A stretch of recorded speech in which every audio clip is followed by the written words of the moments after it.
தரிசன முறை அமல்படுத்தப்படும் சொல்லியிருக்கீங்க. அது எப்படி அமல்படுத்த போறோம்? ஒரு கோயில்ல மட்டுமா எல்லா கோயில்லையுமா? சார் நமக்கு ஆல்ரெடி வந்து பாத்தீங்கன்னா இந்து சமய அறநிலையத்துறையின் சார்பில் வந்து ஒரு வெப்சைட் இருக்கு.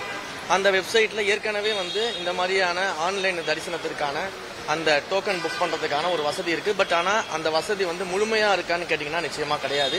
அது முழுமையா பயன்படுத்திருக்காங்களான்னு கேட்டீங்கன்னா கடந்த ஆட்சியில நிச்சயமா அதை பண்ணல. அது சும்மா ஒரு பேரு அளவுல தான் இருக்குதே தவிர்த்து அதை பெரிய அளவில் மக்கள்கிட்ட கொண்டு போய் சேர்க்கவோ அதை பயன்பாட்டுக்கு கொண்டு வர்றதோ லாஸ்ட் 5 வருஷத்துல எந்த செய்யவே இல்லை அந்த ஆட்சியாளர்கள். இதுல வந்து நம்ம என்ன பண்ண போறோம் அப்படின்னா அந்த வெப்சைட்டை இன்னும் கொஞ்சம் டெக்னாலஜிக்கலா இன்னும் இந்த காலத்திற்கு ஏற்றாறு போல பல்வேறு விஷயங்களை நம்ம மாடிஃபை பண்ண போறோம்.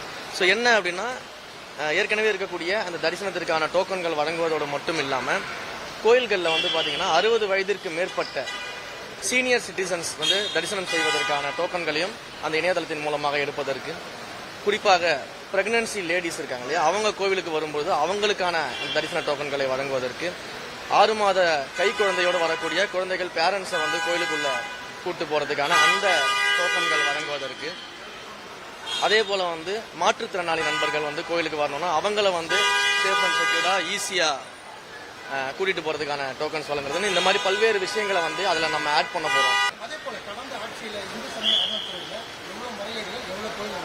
நிச்சயமாக நீங்க சொன்னது போல இந்து சமய அறநிலையத்துறையின் கோயில்களில் நடைபெற்ற முறைகேடுகள் பற்றிய ஒவ்வொரு விஷயத்தையும் வந்து நான் இப்பதான் வந்து எடுத்து அதற்கான ஆய்வுகளில் ஈடுபட்டு இருக்கிறேன்.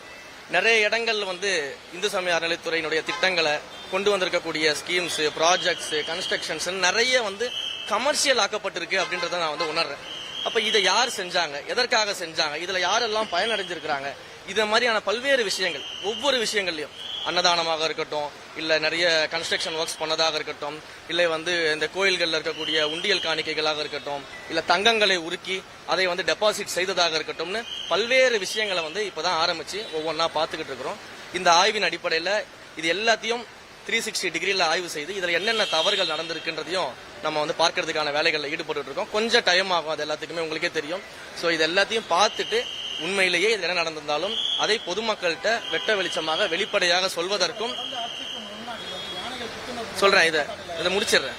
ஸோ இதை வந்து பொதுமக்கள்கிட்ட வெளிப்படையாக இந்த மாதிரியான முறைகேடுகளை வந்து மக்கள்கிட்ட கொண்டு போய் சேர்க்கிறதற்கும், அந்த முறைகேட்டில் ஈடுபட்டவர்கள் யாராக இருந்தாலும் எவராக இருந்தாலும் எப்பேர் பெரிய ஆளா இருந்தாலும் அவர்கள் மீது தண்டனை எடுக்கப்படும்ன்றதை மிக தெளிவா சொல்லிக்கிறேன்.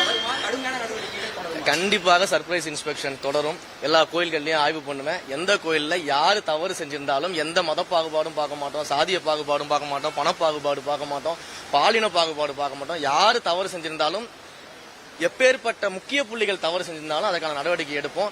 இதையெல்லாம் வைத்து அரசியல் செய்வதுதான் திமுகவுடைய வழக்கமாக இருக்கிறது. தந்தை பெரியாரை பின்பற்றியவர்கள் இன்றைக்கு என்னை சாதி பெயரை சொல்லி கூப்பிடக்கூடிய அளவுக்கு வந்திருக்கிறாங்கன்னா எந்த அளவுக்கு அவங்க கொள்கையிலிருந்து நீர்த்து போய் தங்களை காப்பாற்றிக் கொள்வதற்காக பேசிக் கொண்டிருக்காங்க. இது ஒரு வெட்ட வெளிச்சமான உதாரணம்.